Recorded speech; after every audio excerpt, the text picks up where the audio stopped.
বাচ্চা হওয়ার পর বেশ ভালো আছি, কিন্তু আত্মীয়স্বজনের কাছে মুখ দেখাতে পাই না। সেটা বাপের বাড়ি হোক, শ্বশুর বাড়ি হোক। সবাই বলে বোনের সংসার ভেঙে নিজে সংসার করছি। টাকা পয়সার কোনো অভাব নেই, কিন্তু সুখের বড্ড অভাব। আমার সব আছে, কিন্তু মানসিক শান্তিটা আর নেই। আমার মা আমার সাথে কথা বলে না। মেজো বোনও বলে দিয়েছে তার সাথে যেন কোনো প্রকার যোগাযোগ না করি, কিংবা তাদের বাড়িতেও যেন না যাই। আমি যাওয়ার চেষ্টাও করি না। শিমুলকে বাচ্চা উপহার দিয়েছি, এই বাবদ আমি আমার নামে পুরো বাড়িটা লিখে নিয়েছি। ইদানিং খেয়াল করি আমার বাচ্চাটা একটু অন্যরকম। একটু শব্দ বা আওয়াজ হলে আমার বাচ্চা একটু তাকায়ও না। আর ৫-১০টা বাচ্চার মতো সাধারণ আচরণ করে না। সে তেমন কান্নাও করে না, মুখ দিয়ে কোনো শব্দও করে না। আমি ডাক্তার দেখাই, ডাক্তার বলে ও বোবা হবে। ডাক্তার আবার এও বলে হয়তো দেখেন বয়সের সাথে সাথে পরিবর্তনও হতে পারে। দিন যায়, মাস যায়, আমার বাচ্চা আর নর্মাল হয় না। অনেক ডাক্তাররা চিকিৎসা করার পরেও ডাক্তাররা বলে দিয়েছে সে স্পেশাল চাইল্ড। কি আর করার, হতভাগ্য মা, মেনে নিলাম। আমি বিভিন্ন হুজুর কবিরাজ দ্বারা ঝাড়ফুঁক করাই, কোনো লাভ হয় না। আসলে জন্মগতভাবে এমন, আল্লাহ না চাইলে কখনো স্বাভাবিক হতে পারবে না। সবাই বলে এগুলো নাকি আমার ভনির অভিশাপ, কিন্তু এগুলো আমি বিশ্বাস করি না। কারণ পাছে লোকে তো অনেক কথাই বলবে, সেগুলো কান দিলে হবে? আমি বিশ্বাস করি আল্লাহ তাআলার হুকুম ছাড়া কোনো কিচ্ছুই হয় না। বাচ্চা আমার এভাবেই বড় হতে লাগলো। তারপর দ্বিতীয় বাচ্চার জন্য চেষ্টা করতে লাগলাম, কিন্তু হচ্ছিল না। এর মধ্যে লক্ষ্য করলাম আমার স্বামীর কাশির সাথে রক্ত যেতে লাগলো। আমি মনে করছি এমনি, সে শুধু ডাক্তার দেখায় আর ওষুধ আনে, ও কোনো রকম পরীক্ষা নিরীক্ষা করে না। কিন্তু দিন যায়, মাস যায়, সমস্যাটা আরো বাড়তে থাকে। তারপর একদিন সে ডাক্তারের কাছে যায়। ডাক্তার তাকে অনেকগুলো টেস্ট দেয়, সেগুলোতে ধরা পড়ে তার খাদ্যনালীতে ক্যান্সার হয়েছে। রিপোর্ট দেখার পর আমার পায়ের নিচে মাটিও সরে যায়। আমি ওই মাসে গর্ভবতী হয়ে যাই। এই যেন মরার উপর খাড়ার গায়ে। একদিকে তার চিকিৎসার জন্য দৌড়ানি দিতে হয়, আর অন্যদিকে আমার গর্ভকালীন সময়। তার কাছে ক্যাশ যা টাকা ছিল সব শেষ হয়ে গেল। অবশেষে একটা জমিও বিক্রি করলো। আর আমার বাচ্চা যেন সুস্থ হয়, তাই আমি কোনো কিছুতে কমতি রাখলাম না।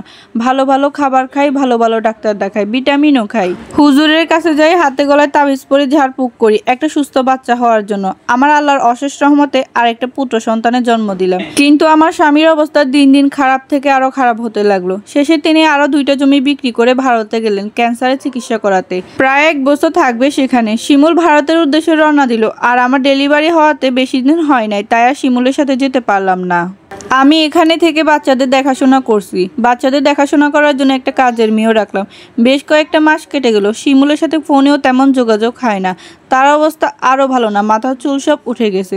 আমার ছোট ছেলেটাও বড়টার মতো স্পেশাল চাইল্ড। এই দুঃখ আমি কোথায় রাখি? এইদিকে 6 মাস যাওয়ার পরই টাকা সব শেষ হয়ে যায়। ক্যান্সারের চিকিৎসা খুবই ব্যয়বহুল। 7 মাস পর শিমুল আবার দেশে আসে। এসে আমাকে বলল ও আরও কিছু জায়গা জমি বিক্রি করবে।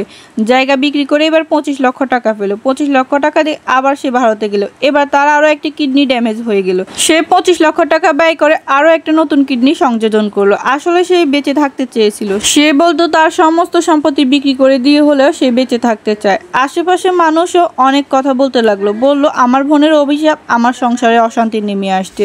আমি তা কখনো বিশ্বাস করিনি, আসলে বিশ্বাস করতে চাইও না। বাচ্চাদের চিকিৎসা আর শিমুলের চিকিৎসা করতে করতে প্রায় সব সম্পত্তি বিক্রি করে দেওয়া হয়। এরপর শিমুল তার মায়ের চিকিৎসার জন্য জমি বিক্রি করে 10 লাখ টাকা তার মাকে দেয়। তার মায়ের হার্টের সমস্যা ছিল।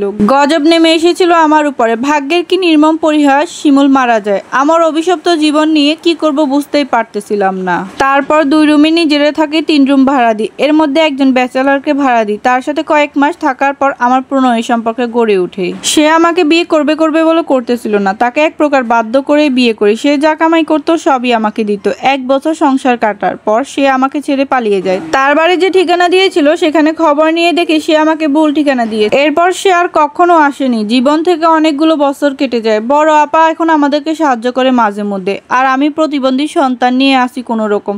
আমার পাপ আমাকে ছাড়েনি। ভুলেও আমার মতো কেউ কখনো করবেন না।